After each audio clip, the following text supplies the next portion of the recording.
Claire Bennett, sign it. Diane Foster, the HR director, slapped a letter-size sheet onto the table. The fountain pen bounced twice and nearly rolled to the floor. I looked down. The words "Notice of Termination" were bold and centered, like an inscription on a headstone. Severance, 4 weeks of base pay plus accrued vacation, calculated at the lowest eligible rate. 3 people had already signed beside the acknowledgement line. Their names were crooked and shaky, as if someone had forced their heads down while they wrote. Diane folded her arms and leaned back with the trace of a smile. "You're the first one from your department. The company is being generous. Everyone else had their laptop taken immediately. You're being allowed to pack your desk." I said nothing and picked up the pen. "Don't blame the company, Claire," Diane continued evenly. "Marketing had to be downsized. Your performance ranking was near the bottom, and senior leadership specifically selected you. I spoke up for you, but it didn't help." The pen paused above the paper. Near the bottom? The previous month, I had closed Summit Group's $1.7 million annual services agreement, the largest single contract our company had signed all year. My quarterly performance ranking was second in the entire department. When Diane saw me hesitate, her tone softened slightly. "I can write a recommendation if you need one.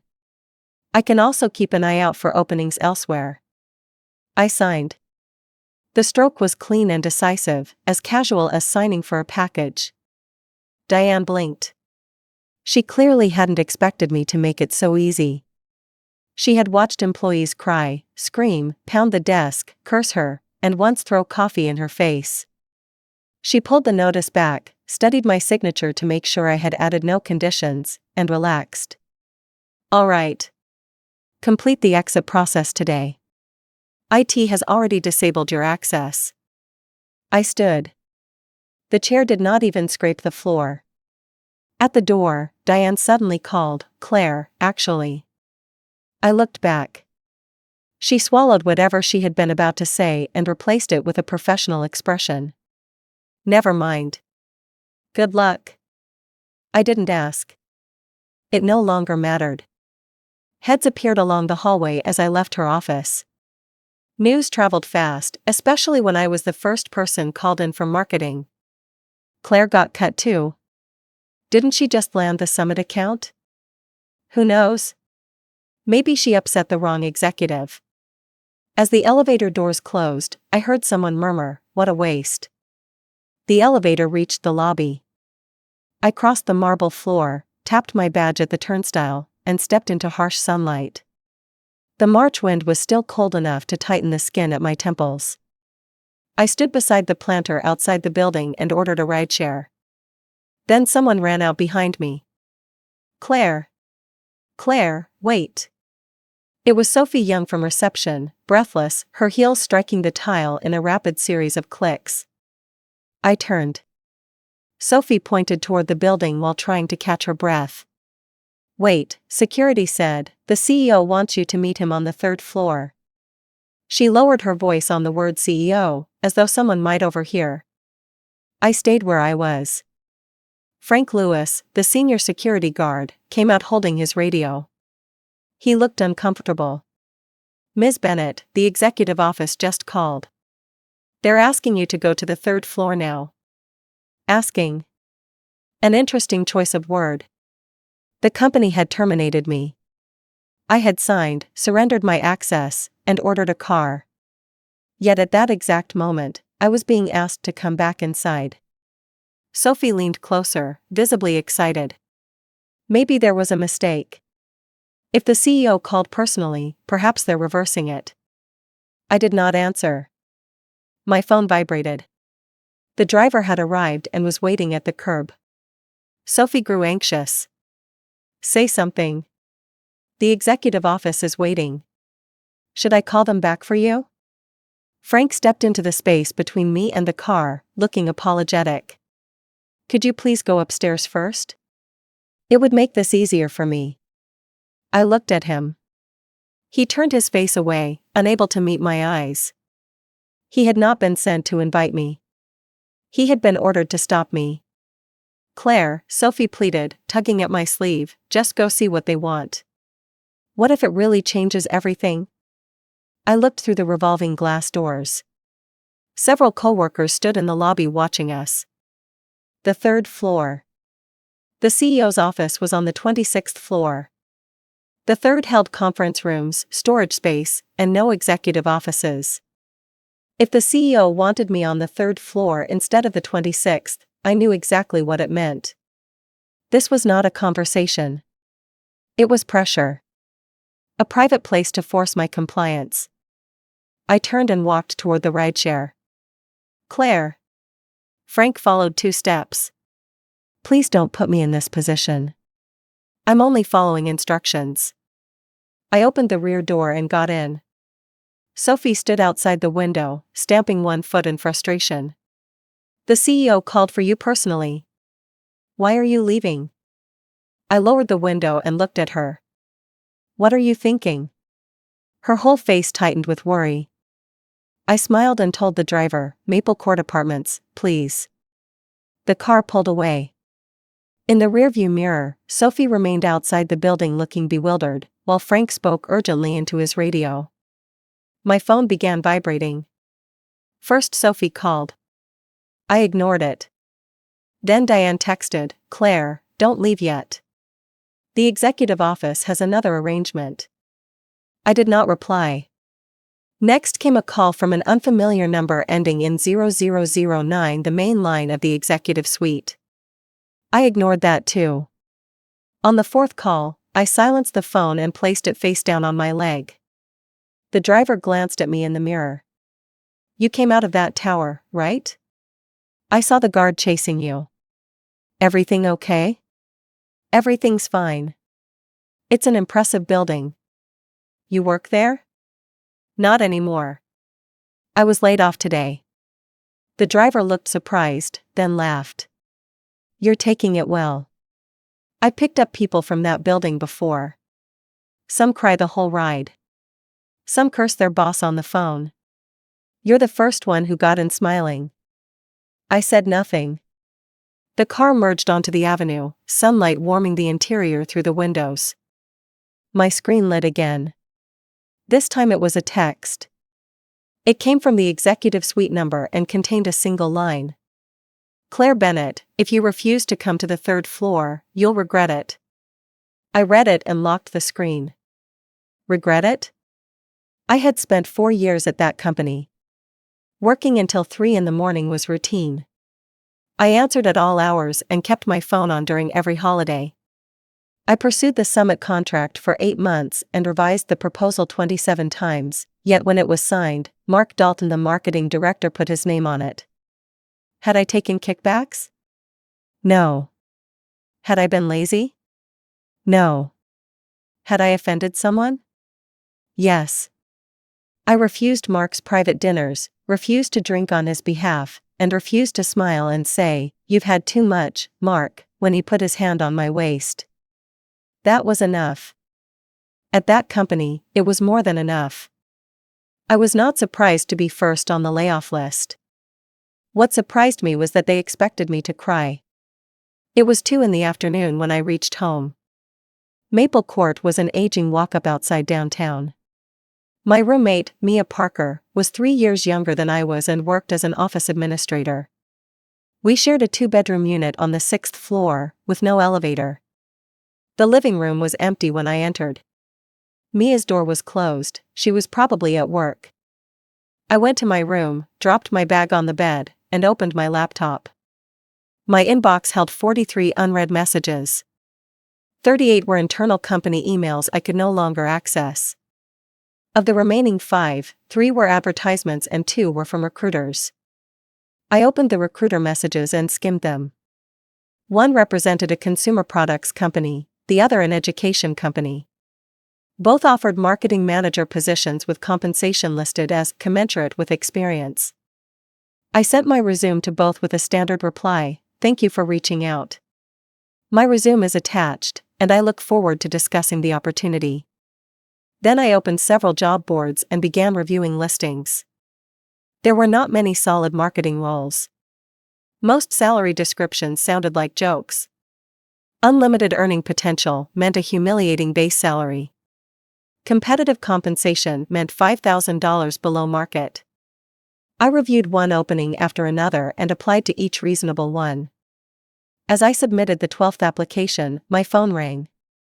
This time the caller was Mark Dalton, my direct supervisor, the marketing director, the man who had claimed credit for my $1.7 million contract. I answered. Claire. His voice was warm, nothing like a man who had just placed me at the top of a termination list. I heard you left quickly today. I was in meetings and didn't get the chance to speak with you. I remained silent. Are you free? I'm at a coffee shop near the office.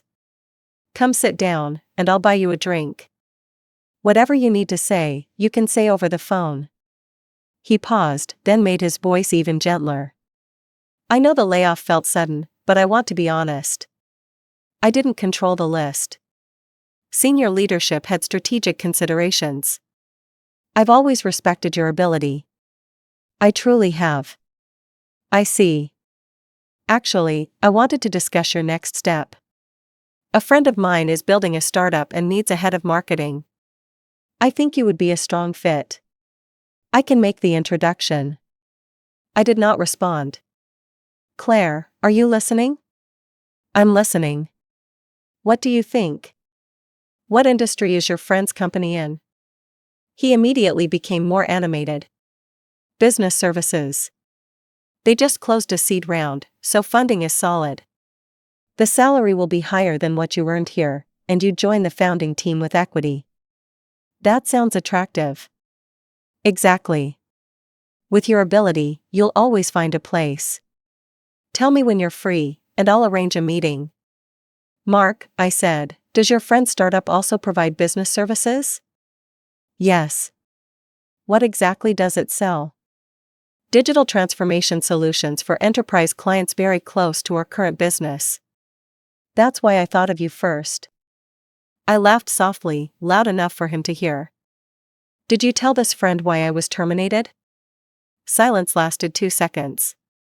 Your termination had nothing to do with ability, he said more quickly. It was a strategic restructuring, not a personal issue. I was number 1 on the list. The list was sorted by employee number. My employee number is 00317. There are people in marketing with numbers above 02000 listed after me. He paused again, and his tone cooled. Claire, do you have some misunderstanding about me? No misunderstanding. Then what is this? I'm offering to help you, and you respond with sarcasm? I won the Summit account.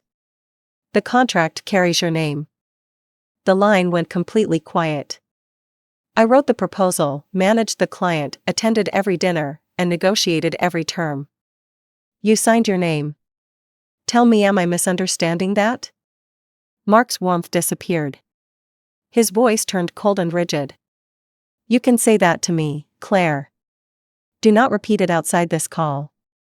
Why not? Because it won't matter. My signature is on the contract, and my approval appears in the workflow. Who will believe you? Do you think Summit will testify for you? They recognize me, not you. Understood. Good. His tone softened again, as though soothing a difficult employee. I'm not trying to hurt you. I'm trying to help. Speaking to me this way is bad for your future. One call from me, and you may not get another interview in this industry. I'm declining the job you offered. Are you certain? Completely. Very well. His managerial tone returned. Good luck. The call ended. I sat on the edge of my bed holding the phone while bright sunlight washed the floor outside my window. The phone vibrated again. Mia had texted, Claire, were you laid off? I heard your company cut a ton of people. Are you okay? I replied, I'm fine. I'm home. She answered instantly. Home? Aren't you supposed to be working? I signed and left. That fast? What are you going to do? Find another job. How are you this calm? I'd be sobbing. I set down the phone and stared at the ceiling. Cry? I wasn't going to cry. Crying would accomplish nothing. From the day Mark claimed the Summit contract, I knew this moment would come. I simply hadn't expected him to stop pretending altogether and put me first on the list. My phone vibrated once more. This time it was an unsigned text from an unfamiliar number. Ms. Bennett, we understand you were terminated. We would like to speak with you. Tomorrow, 3 p.m., 1 Commerce Plaza, 42nd floor cafe. Please confirm before arriving. I frowned at the message. No introduction. No company name. I did not reply. 10 minutes later, a second message arrived from the same number. We are with Summit Group. We need to confirm several matters regarding the project you previously managed. Your attendance is important. Summit Group.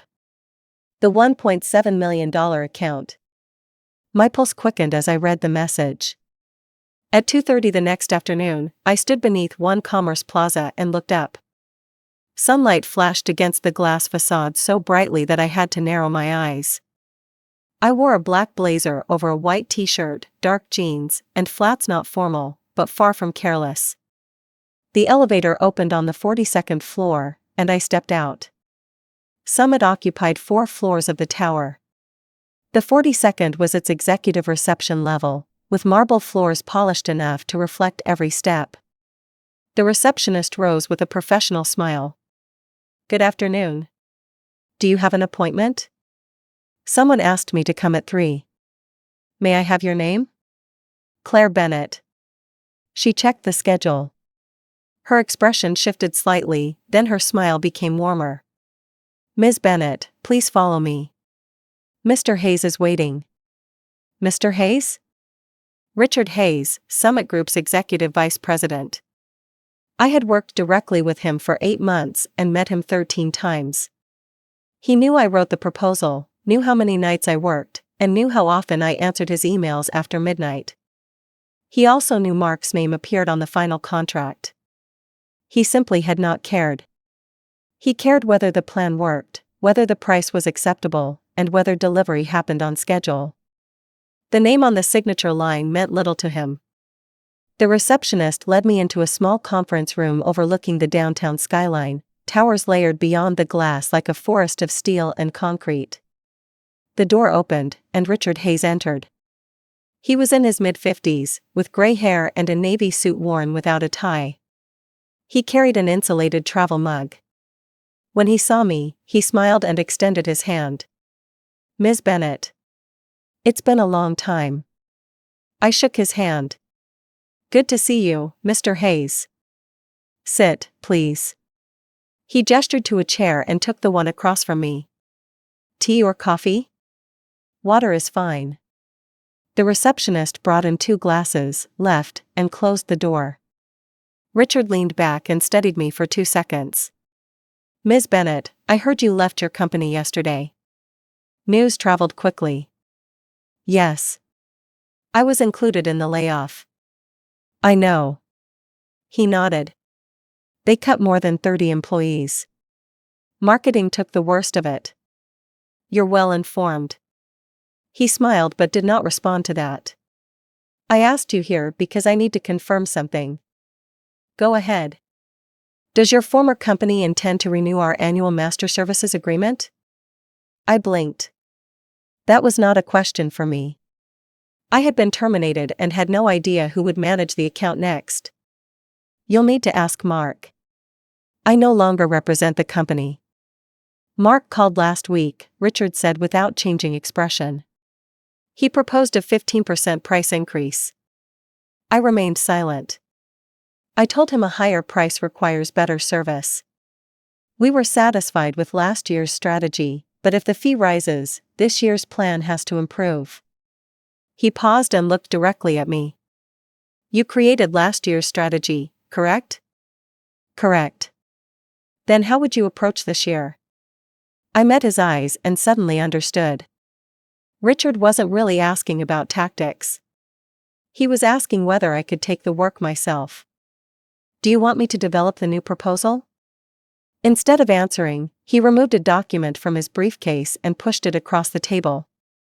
Read this first. The first page was titled Letter of Intent.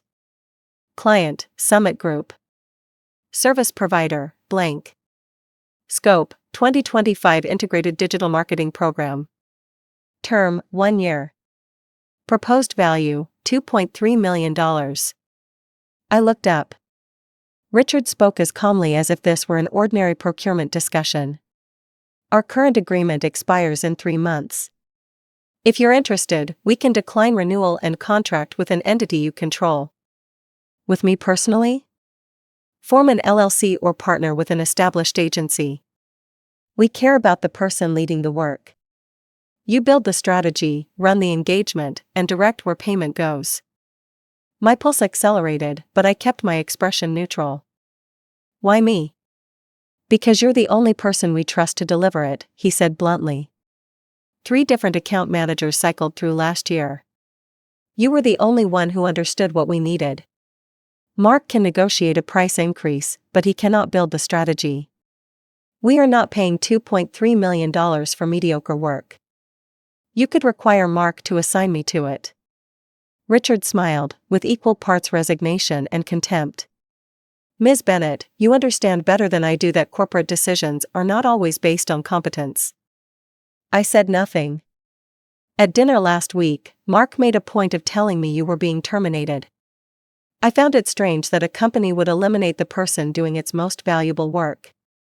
I made a few calls. He watched me. Then I learned why. The room was silent for 2 seconds. You built the Summit account. We recognize your ability, not your employer's logo. If you want it, this engagement is yours. At $2.3 million, it is larger than last year's. I closed the letter of intent and laid it on the table. I need time to consider it. Of course. He stood and handed me a business card. My direct number is there. Call when you decide. But time matters. If your former company cannot present a satisfactory plan, we will select another provider. I accepted the card and rose. Thank you. Don't thank me. You earned the opportunity. As I reached the door, Richard added, there is something else you may not know. I turned. On the reduction list Mark submitted, you were first. His stated reason was, skills misaligned, unable to perform the role. I looked into his eyes. And? Last week, while discussing the renewal, he told us he had personally led the Summit account and designed the previous strategy. He guaranteed that after your departure, he could reproduce the same work. Richard's smile was faint. I told him to prove it. He promised a proposal within 1 month. 1 month. My fingers cooled around the door handle. I'm not trying to stir up conflict, Richard said evenly. I simply believe you deserve to know. I understand. Thank you. I left the conference room, crossed the hallway, and entered the elevator. When the doors closed, I leaned against the wall and shut my eyes. $2.3 million. Mark's proposed 15% increase would have placed the renewal near $2 million. Richard's letter offered me $2.3 million. The additional $300,000 was value Mark could not create.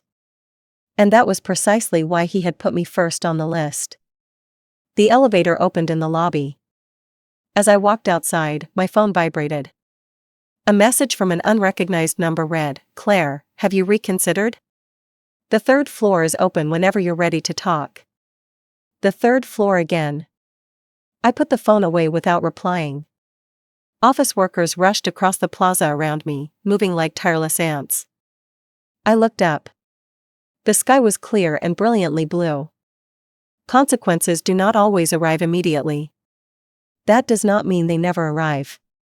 3 days later, I formed an LLC. I named it Evening Breeze Strategy LLC. I was the sole member, and its stated services included marketing strategy, advertising design, and management consulting. It sounded established. In reality, it consisted of one woman and one laptop. When Mia learned what I had done, she stared at me. "You're starting your own company?" "Yes. And that $2.3 million project isn't final. The client needs to see my proposal." "Oh my God." She covered her face. $2.3 million, and you're doing it alone? "For now, one person is enough." She lowered her hands and studied me seriously. "Tell me the truth. Were you planning this before they fired you?" I thought about it and shook my head. That morning, I was still trying to figure out how to survive another year there. "Then how did you?" "Someone pushed me toward a cliff. I decided not to fall."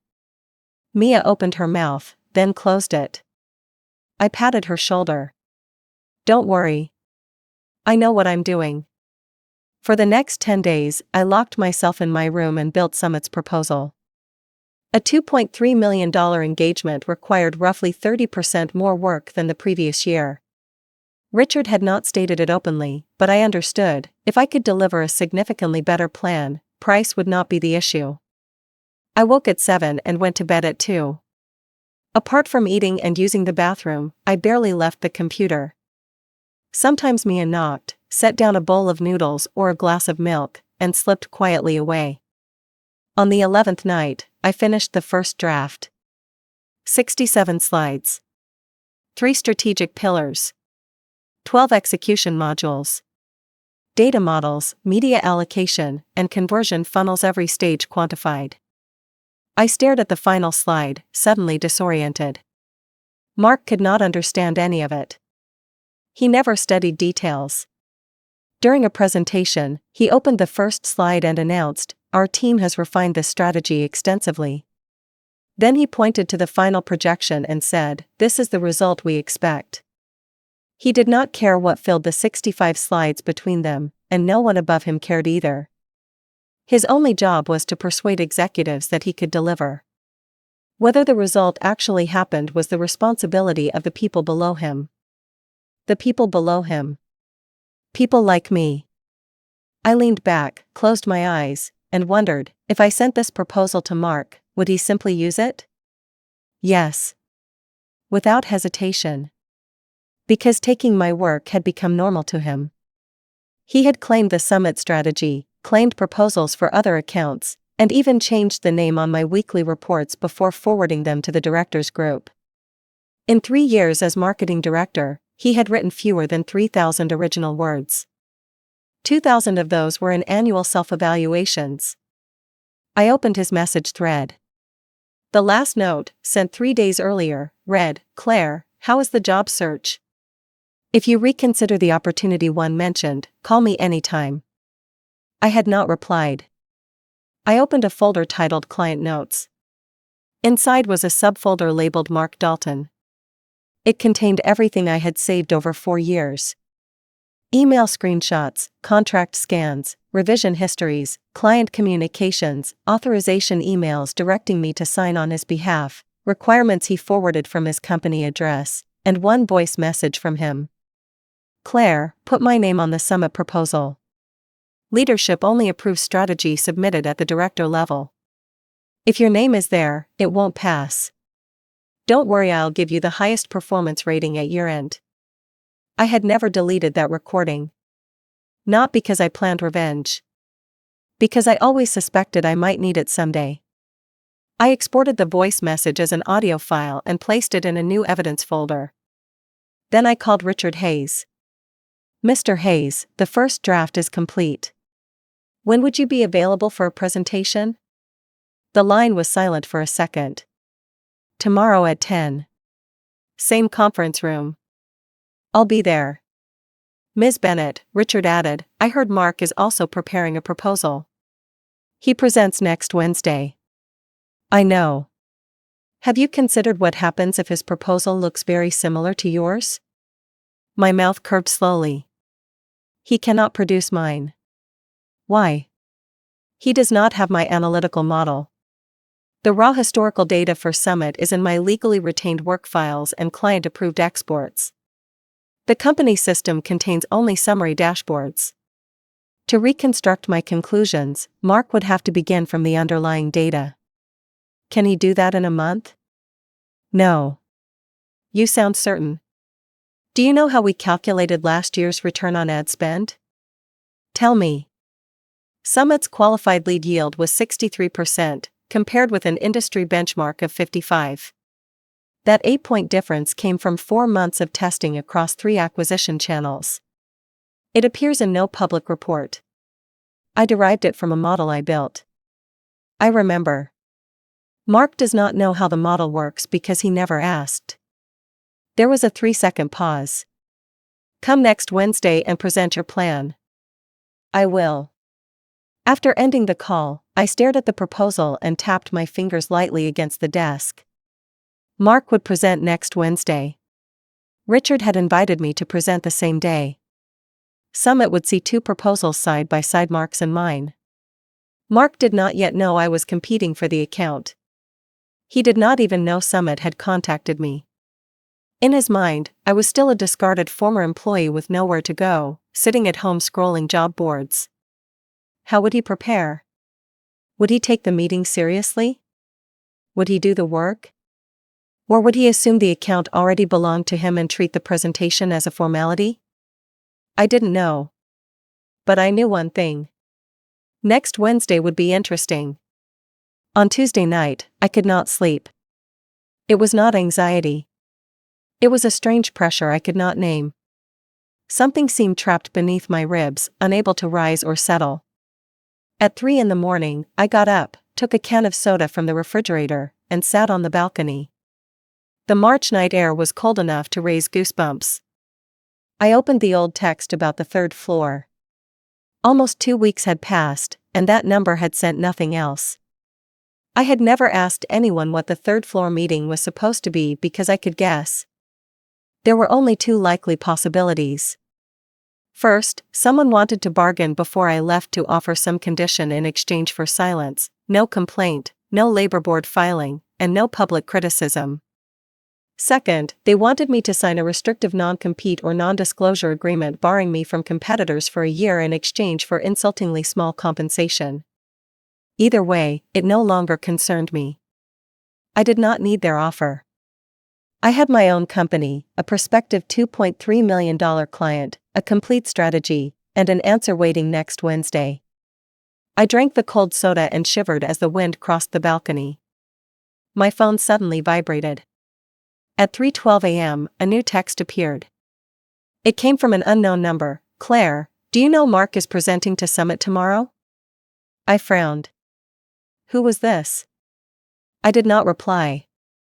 2 minutes later came another message. He paid someone $12,000 to write the proposal.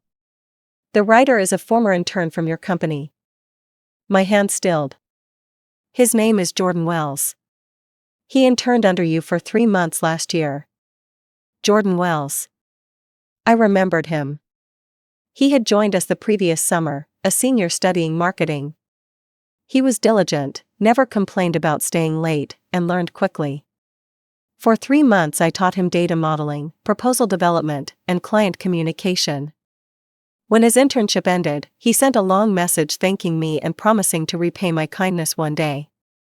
I had replied, "You don't owe me anything. Just do good work." He later joined another company. We occasionally liked each other's posts but never spoke. I reread the anonymous text. A former intern meant Jordan no longer worked for us. Mark had found him elsewhere and hired him as a ghostwriter. For $12,000. I waited 2 seconds and typed, "Who are you, and why are you telling me this?" The reply came immediately, "You don't need my identity. You need to know Mark's proposal closely resembles yours because he told Jordan to use last year's work as a reference." My heart clenched. A reference point? Did Mark know about the complete version of the proposal I had built last year? He did. When last year's project closed, I had uploaded the full proposal to the company's internal system. As my direct supervisor, Mark had permission to view and download it. That document contained all my data models, strategic logic, and execution details. If he handed it to Jordan and asked him to revise it into a new proposal, then of course it would look a lot like mine. My current plan was itself an upgraded version of last year's work. I picked up my phone and called Jordan. It rang 5 times before he answered. "Claire?" His voice was thick with sleep. I had clearly woken him. "What's wrong?" "Jordan, did Mark Dalton hire you to write a proposal?" There were 3 seconds of silence. "Claire, let me explain. Just tell me yes or no." "Yes." I closed my eyes. "What did he give you?" "Last year's proposal and some client data. He told me to build an upgraded version for Summit's renewal pitch." "And you did it?" "I did." "How much did he pay you?" $12,000. I drew in a slow breath. The night air cut painfully into my lungs. "Claire," Jordan said quickly, "I didn't know I was competing against you. Mark told me the account was already his and he just needed help polishing the deck. I thought I was doing a freelance favor. I didn't think it through." "Jordan." "Yeah? You knew I created last year's proposal, didn't you?" He went quiet again. "And you knew that if Mark won the renewal using your work, he would take all the credit and you would get none of it. Correct?" "Claire, I really..." "You also knew that if he paid you $12,000 for a rewrite, the proposal itself was worth at least 10 times that much. Correct?" A soft sigh came through the phone. "I'm sorry, Claire. I didn't tell him it was okay. Because this was not something an apology could fix. But I didn't curse him out either. That would not fix anything, either." "Jordan, I need to ask you one thing." "Go ahead." "Does Mark already have your finished deck?" "Yes. He picked it up last Friday.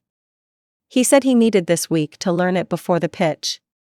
"Does he understand the data in it?" I walked him through it once. I leaned against the balcony railing, staring at the lights across the courtyard while my mind raced. Mark had the deck, the data, and even a script for presenting it. What he did not know was that I had a proposal too. And mine was at least one full generation ahead of Jordan's. After last year's engagement ended, I spent another 3 months reviewing every success and failure, rerunning the numbers, and identifying at least 5 points of optimization. None of that had gone into the company system. By then, I had already sensed that Mark was deliberately pushing me out. I kept those ideas on my personal encrypted drive and never shared them with anyone. Not even Jordan. So the proposal he built for Mark represented, at best, my thinking from last year. My new proposal represented where I was now. There was a full year of thought between them. I texted the unknown number, "Thanks for the warning. We'll know tomorrow." The reply was one word, "Good." Wednesday, 9:50 a.m., 42nd floor of One Commerce Plaza. I stood outside Summit Group's conference room with a laptop, a flash drive, and a professionally bound 60-page proposal. The cover bore the name of my new company, Evening Breeze Strategies. The receptionist led me inside. Richard Hayes was already there with 2 other people. One was a woman in her 40s with neatly pinned hair, a gray suit, and a stern expression. The other was a man in his early 30s wearing glasses, an open notebook in front of him and a pen in hand. Richard rose to introduce us. "Claire, this is Victoria Walker, our Chief Marketing Officer." Victoria gave me a brief nod without smiling. "And this is Daniel Lewis, who heads our data analytics team." The man with glasses stood and shook my hand. "I've heard a lot about you," he said quietly, and he sounded sincere. Richard motioned for me to sit, then checked his watch. "Your presentation is at 10. Mark Dalton will present at 11. We'll hear both pitches back to back and decide afterward." "Understood." "Then let's begin." I stood, distributed printed copies, connected my flash drive, and brought the deck up on the screen. The first slide read, "Summit Group 2025 Integrated Digital Marketing Strategy." Beneath it, "Evening Breeze Strategies LLC." I took a breath and began. "Good morning. I'm Claire Bennett. Today I'm going to show you how Summit can increase marketing conversion by at least 25% without increasing its total budget. Daniel looked up, his pen pausing over the page. Victoria's expression did not change, but her eyes moved from her phone to the screen. Richard leaned back with his hands folded over his stomach, listening calmly. I advanced the slide. First, last year's numbers. Summit spent approximately $1.3 million on marketing and generated about $1.7 million in attributable contract revenue, for an ROI of roughly 1.3. That is above average for the sector. But once we break it down, the inefficiencies are substantial. I advanced to a complex chart showing channels, time periods, and conversion points in 3 colors. 62% of the budget went to 3 mainstream channels, but they produced only 41% of conversions. Meanwhile, 2 platforms we treated as secondary received just 15% of the budget and generated 32% of conversions. Victoria's expression finally shifted.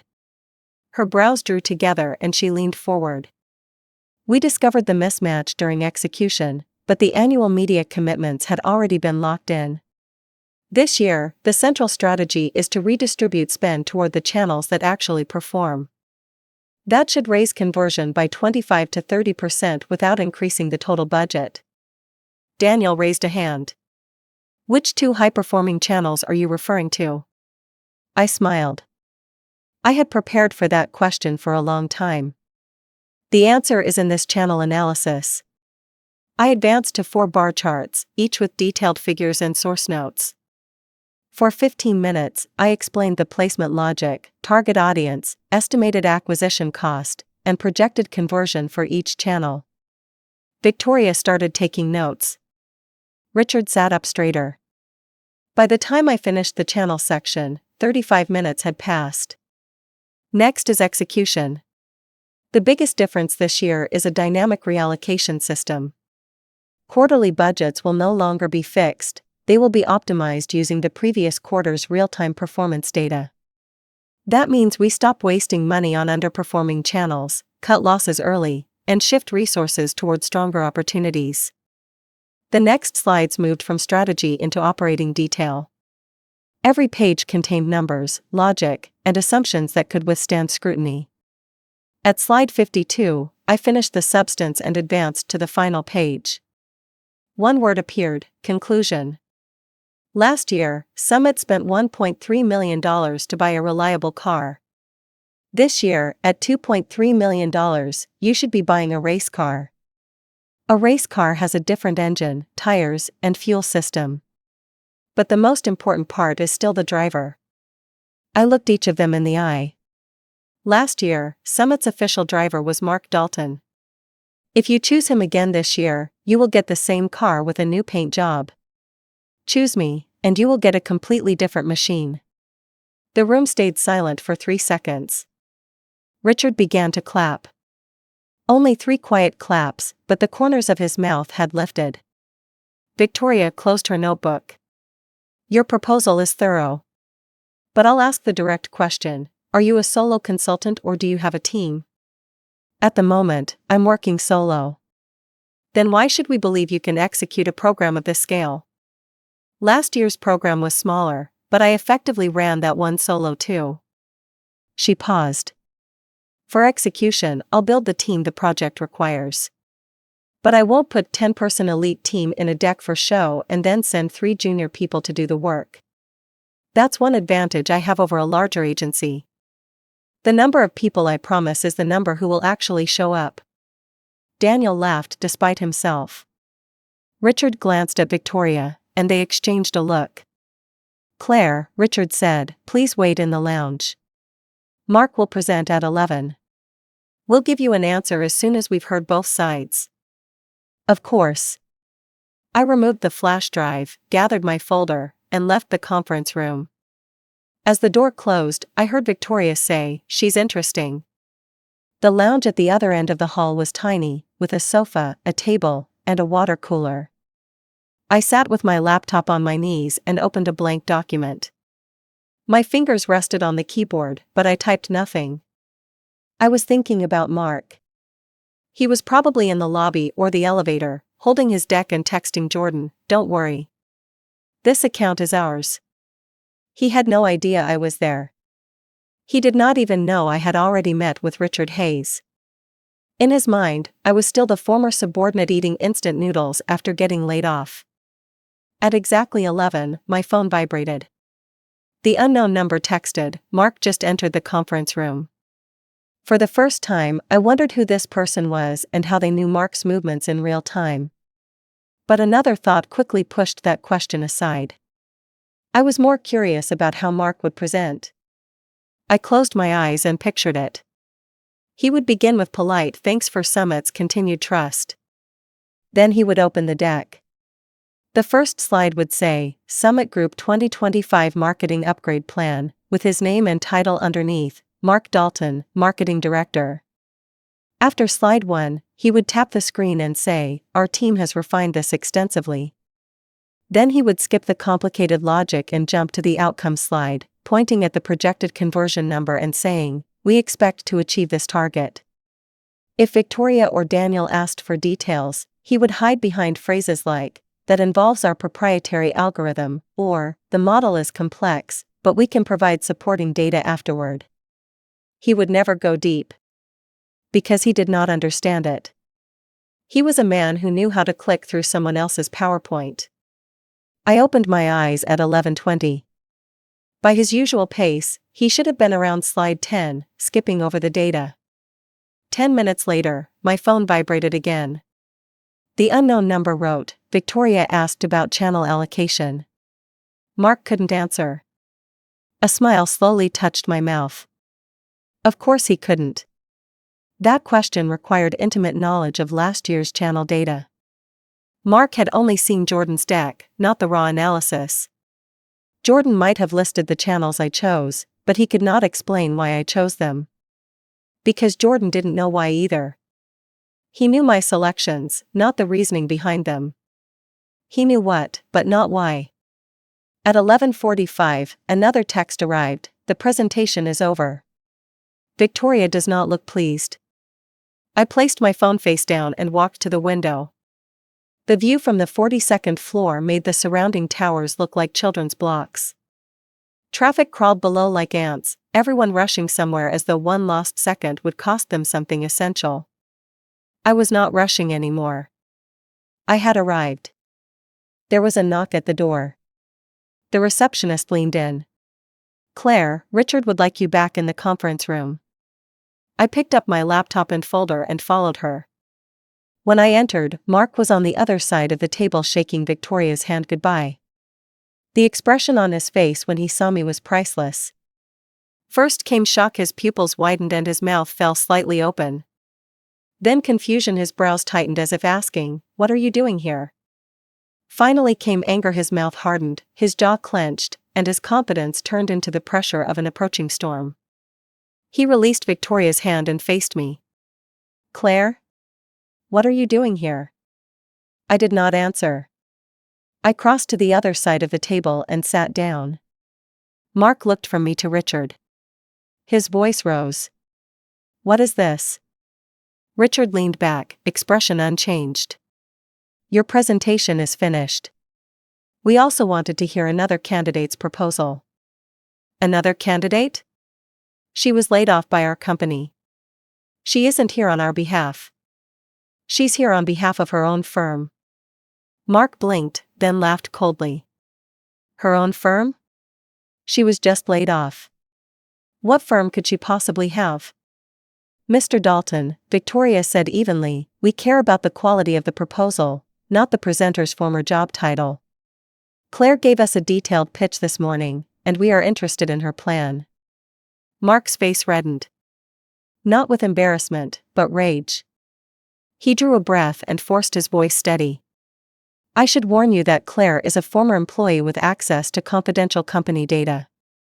Working with her may expose Summit to legal risk." "Mr. Dalton," Richard said, his tone suddenly cold, "if Claire used your confidential information, then who built the data model in the proposal you just presented?" Mark's lips moved, but no answer came. "And who supplied the historical channel performance data in your deck?" Mark's expression grew worse.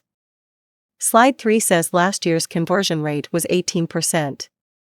But the mid-year report your company sent us listed 17.3%. How did you calculate the difference? Mark opened his mouth, then closed it. The room stayed silent for 5 seconds. Then I spoke. I can answer that. Everyone looked at me. The annual conversion rate was 17.3%. The 18% figure comes from isolating the fourth quarter, after we optimized the media mix and reached 18.2. On a full-year basis, it remains 17.3. Mark stared at me as though he wanted to burn a hole through my face. Richard gave a faint, openly mocking smile. You came to pitch a $2.3 million engagement without understanding your own numbers? Mark's fists tightened until his knuckles turned white. He did not argue. He could not. I had stated the facts. Jordan's deck mistakenly labeled 18% as the full-year rate because he never received the complete fourth-quarter dataset. I had it. Mark studied me for 2 seconds, then gave a strange smile. It was not acceptance or surrender. It was a promise that I would pay for this. He turned to Richard. I strongly recommend that you reconsider. Claire Bennett is not reliable. Why? Richard asked. When she was laid off, she refused the required exit meeting on the 3rd floor and simply walked away. Is that the kind of cooperation you want from a vendor? Looking at the back of his head, I almost laughed. The 3rd floor meeting. At last, he had said it out loud. So that was what the 3rd floor meant. Laid-off employees were pressured into signing a voluntary resignation and broad release, waiving labor board claims and accepting reduced severance. I had refused to go, which was why security tried to stop me. Without that release, I could challenge the termination and demand the severance calculated on my actual compensation. The difference was nearly $6,000. They had never intended to keep me. They were trying to save $6,000. I stood. You say I was uncooperative? Mark turned toward me. Then answer one question. The severance offer was calculated on an artificially low base and came up about $6,000 short. Was the 3rd floor document a release waiving my right to bring a labor claim? The corner of Mark's mouth twitched. So what if it was? The company has procedures. If you don't like them, file a complaint. That's exactly what I'm going to do. Mark blinked, then sneered. On what grounds? You already signed. I looked him straight in the eye. I signed the layoff notice. I never signed a release or waiver. His smile froze. Because the document you wanted me to sign is still sitting on a table on the 3rd floor. The conference room went completely silent. Richard, Victoria, and Daniel watched me with 3 very different expressions. Mark's face turned paper white. I picked up my laptop and folder and headed for the door.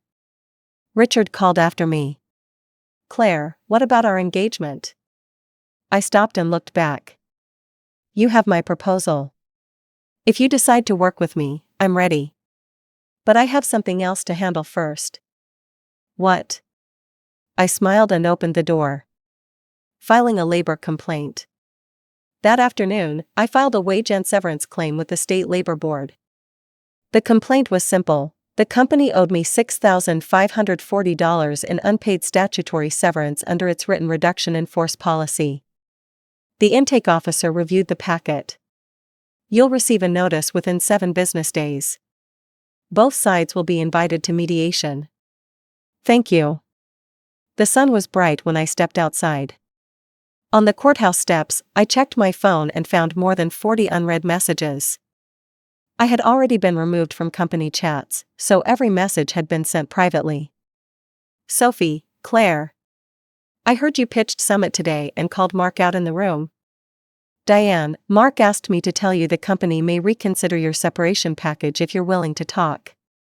Mark's assistant, Claire, Mark wants to know whether the labor matter can be resolved privately. I answered none of them. I gave a rideshare driver my address, leaned back, and closed my eyes. My phone vibrated again. It was Richard. Victoria and I agree that your proposal is more professional and more executable. If you're willing, we'd like to sign next Monday. I stared at the message for 2 seconds. Then I smiled. A $2.3 million contract. I had won it. I replied with one word, yes. It was after 4 when I reached Maple Court. Mia was sitting in the living room. The moment I walked in, she sprang off the sofa. Claire. What happened? I dropped my bag and collapsed face down into the cushions. Don't scare me. Mia rushed over and shook my shoulder. Tell me what happened. I lifted my head. They chose me. $2.3 million. Her mouth formed a perfect O. She stared for 3 full seconds before screaming. Oh my God. She spun twice around the living room and threw her arms around me. You are unbelievable. 2.3 million. Her excitement was contagious, and I laughed too. What about your old company? What happened with the labor claim? She asked, still glowing. It's filed. Now I wait. Has Mark contacted you? Several times. I ignored him.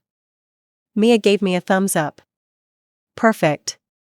Lying on the sofa, I suddenly remembered one message among the 40 that I had not read carefully. I picked up my phone and found it. It was a contact request from an unfamiliar account. Claire, this is Jordan Wells. I need to tell you something important. Jordan. I accepted. His message arrived immediately. I'm sorry. I didn't know Mark planned to use my proposal against you. He said it was an internal company project and he just needed help with the deck. If I'd known he was trying to take your account, I never would have accepted. I wrote, understood. Another message appeared. There's something else. When Mark hired me, he also asked me to install software on his computer that monitors access to files on the internal network. My fingers stopped. He specifically told me to watch your account and see whether you downloaded anything important before leaving. My mind accelerated. Mark had been monitoring my file access history? Why? To see whether I took confidential files? Or to accuse me of theft if I challenged the layoff? I typed, do you remember the software name? File Monitor. Did he put the request in writing? No.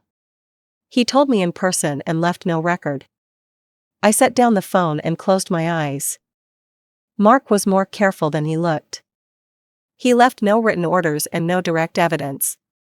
Dirty work was assigned verbally, and someone else was always positioned to take the blame. Including Jordan. If the scheme surfaced, Mark could say he knew nothing about it or claim Jordan installed the software on his own. Jordan had nothing proving Mark directed him. The old fox. I opened my eyes and messaged him, uninstall it. Then write down the date, time, location, and Mark's exact words as precisely as you can. Send it to me. What are you going to do? Preserve evidence, just in case. Okay. 5 minutes later, Jordan sent a long statement with the specific time, office, what Mark was wearing, and even his expression when he gave the instruction. I saved it in 3 places. Not because I was certain I would use it. Because having a card was always better than holding an empty hand. My phone rang again. This time the caller ID showed my former employer's main line. I answered. Claire, it's Diane Foster. The HR director herself. What can I do for you? We've received notice of your labor claim. Mark would prefer not to let this become a larger dispute. The company is willing to pay the full shortfall and add 1 extra month of salary. In exchange for what? You withdraw the claim and sign a confidentiality agreement covering company information. I considered it, then asked, is that Mark's offer, or senior management's? She paused. Does it matter? Yes. After 3 seconds, Diane said carefully, Mark is well protected by senior leadership. His position is effectively theirs. Then I decline. Why? The company has agreed to pay the $6,000 difference plus another month. What else do you want? Let me ask you something. Go ahead. Summit rejected Mark's proposal today, didn't they? Silence. Do you know why he failed? Claire, that's because he hired someone else to write it. The data were wrong, the channel strategy made no sense, and he could not answer 3 basic questions from the client. Diane's voice sharpened with anxiety. You should be very careful making accusations like that. I'm not guessing. Ask Daniel Lewis, Summit's head of analytics. He was present and wrote down every error. A small sigh came through the line. What do you actually want, Claire? I want Mark to learn one thing. What?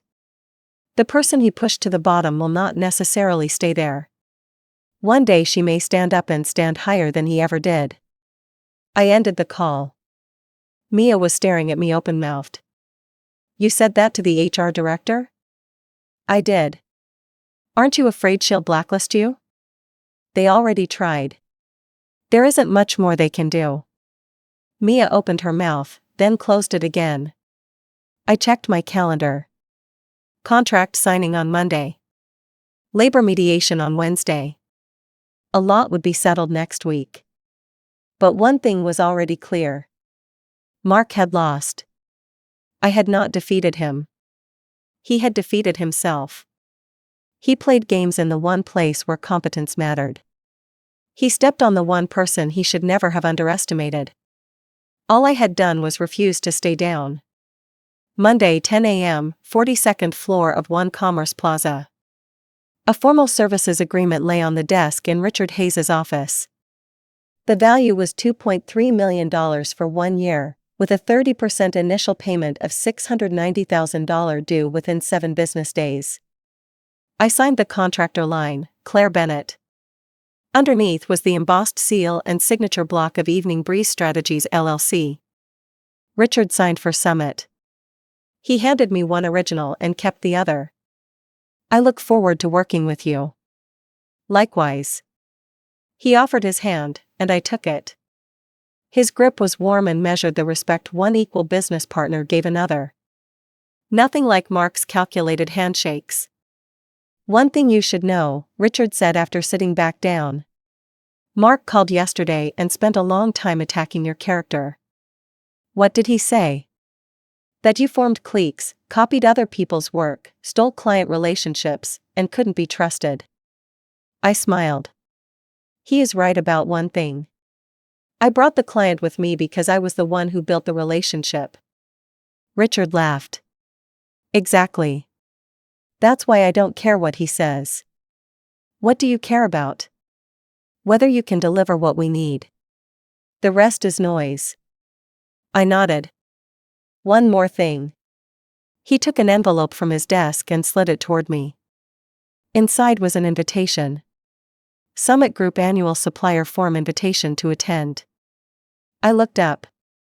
Only 12 core suppliers are invited. Your company is new, but I've added you to the list. Thank you. You've earned it. And several of our strategic partners will be there.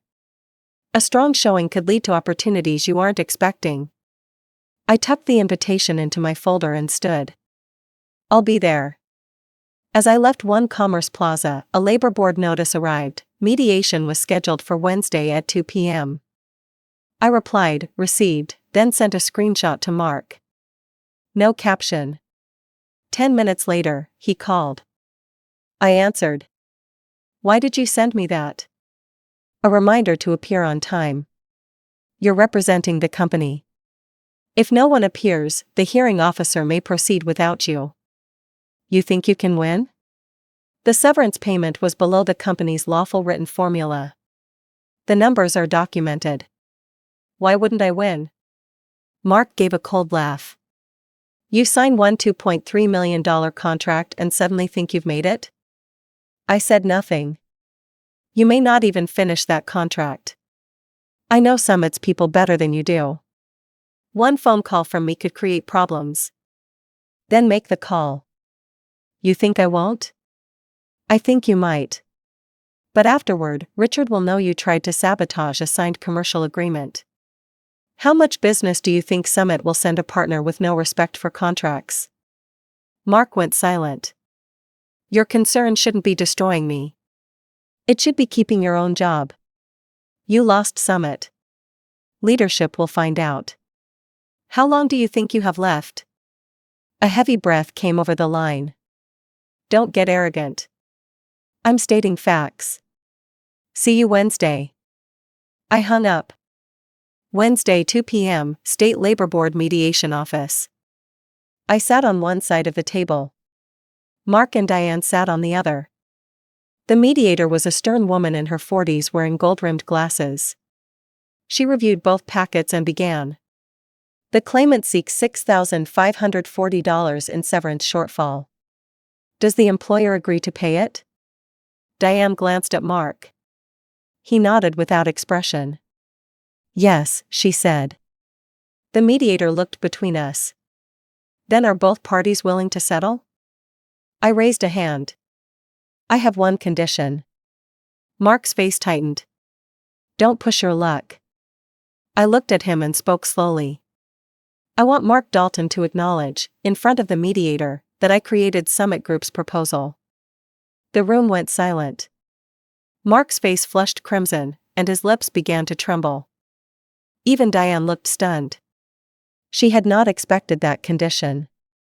The mediator frowned. That issue is not directly related to the severance dispute. I understand. But it is my condition for settlement. If Mr. Dalton refuses to acknowledge the truth, I will decline mediation and proceed to a formal determination.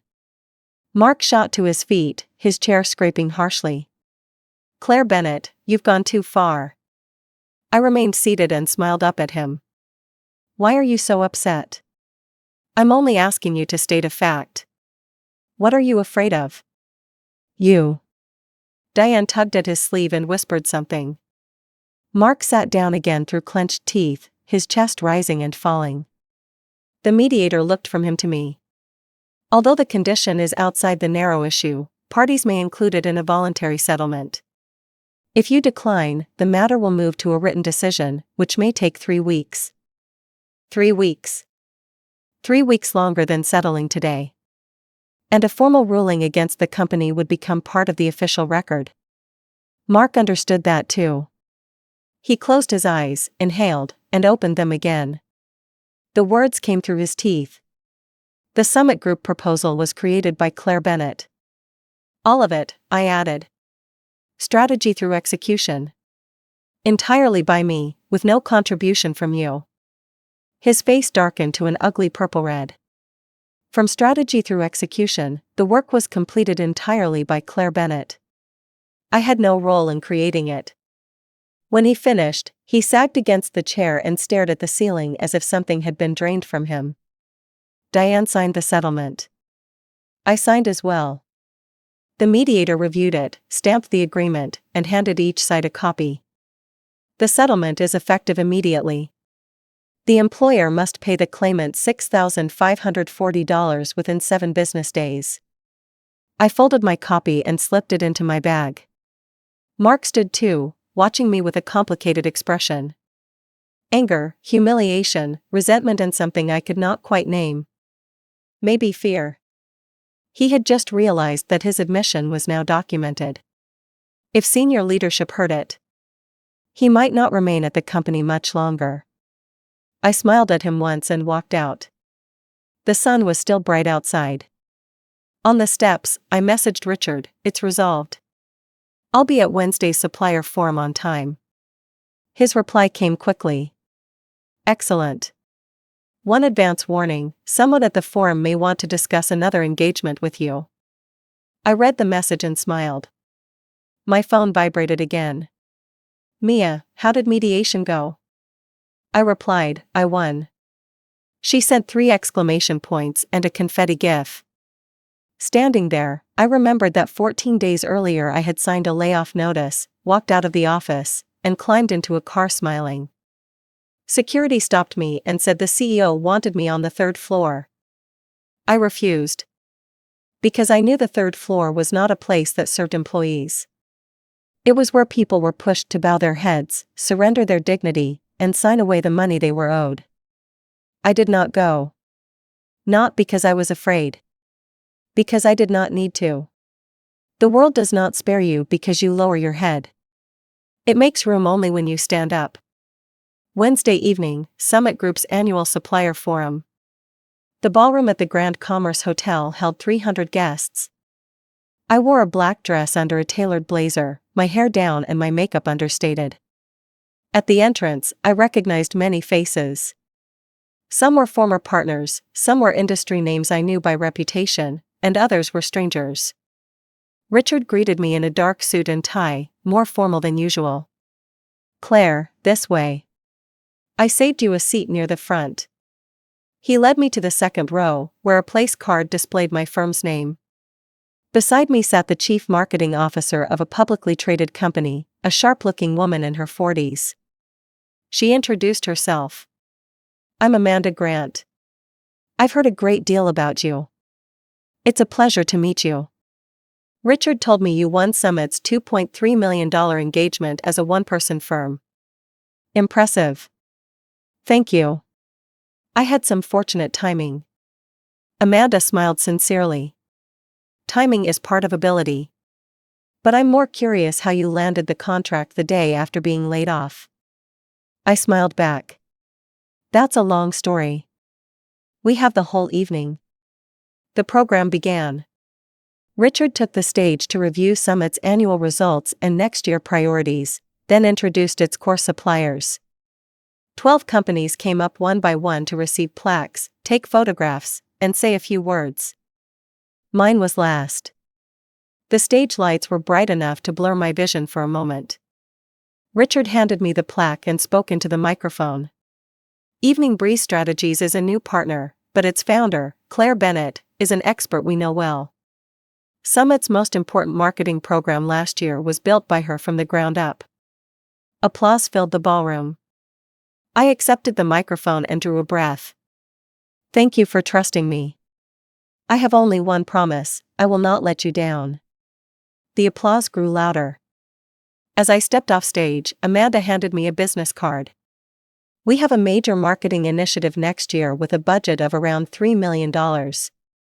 Interested?" My heart skipped. $3 million. Even larger than Summit's account. Very interested. Good. My assistant will contact you next week and we'll schedule a proper meeting. I placed the card in my bag, my palm slightly damp. When I returned to my seat, my phone vibrated. Jordan wrote, "Claire, Mark was suspended today." I stared at the words for 2 seconds. What happened? Someone reported improper use of vendor resources and suspected kickbacks. The company opened an internal investigation. Apparently several accounts from last year don't reconcile. I lowered my phone and looked toward Richard on stage. He had known. He knew Mark had deeper problems. That was why he was willing to work with me, placed me prominently at the forum, and seated Amanda beside me. He was not merely helping me. He was positioning the next move. When Mark disappeared, whose market would remain? Mine. After the forum, Richard waited near the ballroom doors. "Amanda spoke with you?" "She did." "How did it go?" "We're meeting next week." Richard smiled as though the outcome had never been in doubt. "May I tell you something?" "Of course." "Do you know why you won?" I considered the question. "Because my proposal was better than Mark's." "Not only that. You won because you refused to quit at the moment when quitting would have been easiest. The day they laid you off, you signed and left. Security stopped you, and you did not turn back. The CEO ordered you to the third floor, and you did not go. Do you understand what that meant?" "What?" "From that moment on, you were no longer someone they could move around at will." He patted my shoulder and stepped into the elevator. As the doors closed, I saw his approving smile. It was both a mentor's respect for someone younger and a businessman's recognition of a future partner. I stood outside the ballroom while cool night air slipped through the corridor windows. I opened the text from 14 days earlier. Claire Bennett, if you refuse the third floor meeting, you'll regret it. I read it for 3 seconds and deleted it. Regret? No. My greatest regret was spending 4 years in that company and needing all 4 to understand one lesson. When you realize you are somewhere that does not deserve you, do not hesitate and do not look back. Leave. Something better is waiting ahead. I walked out of the hotel into the night wind. My phone vibrated again. Mia asked, "How was the supplier forum?" I smiled as I replied, "Very good." Someone handed me a $3 million business card. Then I looked up at the stars. The March sky was clear, each star shining like a small promise. I breathed deeply and walked toward the parking garage. Behind me, the hotel blazed with light. Ahead lay an unknown and limitless world. For more exciting content, please subscribe and follow us.